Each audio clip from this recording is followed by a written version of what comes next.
ఉచిత బస్సు ప్రయాణం. వాళ్ళేమన్నారు చంద్రబాబు నాయుడు గారు, నేనే డ్రైవర్‌ని స్టీరింగ్ గట్టిగా తిప్పుతా అన్నాడు గదా!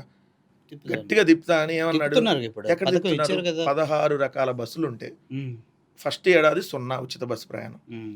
రెండో ఏడాదిలో ఏదైతే మొన్న ఆగస్టు 15కి స్టార్ట్ చేసి ఎన్ని బస్సులున్నా ఎక్కడి నుంచి ఎక్కడికి ఏ గుడికి కావాలని తిరిగినా కూడా ఫ్రీ అని చెప్పారు కదా! అది జనసేన యాడ్ సార్. టీడీపీ వాళ్ళ యాడ్ కాదు. జనసేన, టీడీపీ కలిపే కూటమే. ప్రజా మేనిఫెస్టో అనేదో పెట్టారు కదా వాళ్ళు. ఆ మేనిఫెస్టో ఇద్దరు కలిపే కదా! సో, ఇద్దరు ఇప్పుడు ప్రభుత్వంలో వీళ్ళే కదా! ఇద్దరు భాగస్వాములే కదా! వాళ్ళు మరి ఉచిత బస్సు ప్రయాణం మొదటి ఏడాది లేదు. రెండో ఏడాది 16 రకాల బస్సులుంటే 2 రకాల బస్సులకు మాత్రం రాష్ట్రంలో ఫ్రీ. ఇంకో 2 రకాల బస్సులకి 2 సిటీల్లోనే ఫ్రీ. ఏ సిటీలోవి?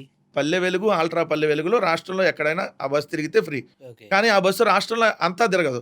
ఆ జిల్లాలోనే మొత్తం తిరగదు ఆ బస్సు. అవును. కరెక్టే. కొన్ని ఆ జిల్లా మూల నుంచి ఈ జిల్లా, ఆ జిల్లాలో మొత్తం కూడా తిరగదు. ఒక 50 కిలోమీటర్ల రేడియస్ ఎంతో ఉంటది. అంతే. అంతే. సో, ఆ పల్లె వెలుగు అంతవరకే. అల్ట్రా పల్లె వెలుగు కూడా అంతే. సో, మరి ఇంకా ఫ్రీ ఎక్కడ ఇచ్చినట్టు? 2 సిటీ బస్సు, ఇంకోటి సిటీ మెట్రో. ఆ 2 ఎక్కడ? Only Visakhapatnam, Vijayawada. So, correct. Yes. So, ఆ 2 బస్సులకి మిగిలిన చోట ఉండవయ్యి. దాని తర్వాత ఇంకో బస్సు మెట్రో ఎక్స్‌ప్రెస్ అని చెప్పారు.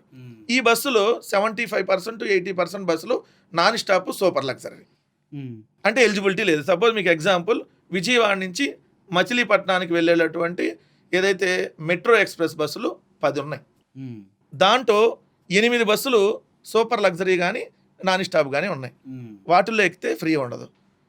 పల్లె వెలుగులో కూడా కొన్ని బస్సులకే పెట్టారు. మీకు మొన్న ఈ బస్సు ఎక్కితే లేదు, ఈ బస్సు ఎక్కితే ఉన్నాయని వచ్చినాయి కదా! అట్లానే ఆయన ఏమన్నాడు? తిరుమల అంతా ఎక్కువ మంది లేదు. తిరుమల కొండ మీదకి వెళ్ళడానికి ఫ్రీ ఉందా? లేదు. ఇప్పుడు ఘాట్ రోడ్లు ఏదో మళ్ళీ పెడుతున్నాం అని అంటున్నారు. సో, అనేక రకాల బస్సు సర్వీసులకి ఫ్రీ లేదు. అంటే ఉచిత బస్సు కాదు. ఉచిత బస్సు ఉంది కానీ ఉచిత బస్సు ప్రయాణం మాత్రం అందరికీ కాదు, అన్ని చోట్లకి కాదు అంటానికి అదే కదా ఎగ్జాంపుల్. మరి సూపర్ 6 సూపర్ ఫ్లాప్ అయిందా? సూపర్ చీటింగ్ అయిందా? అనేది ఇక్కడ అర్థమవుతుంది కదా! వాళ్ళు ఏదో ప్రాస బాగుందని హిట్ అని అంటే హిట్ అని చెప్పాల్సింది ప్రజలు కదా!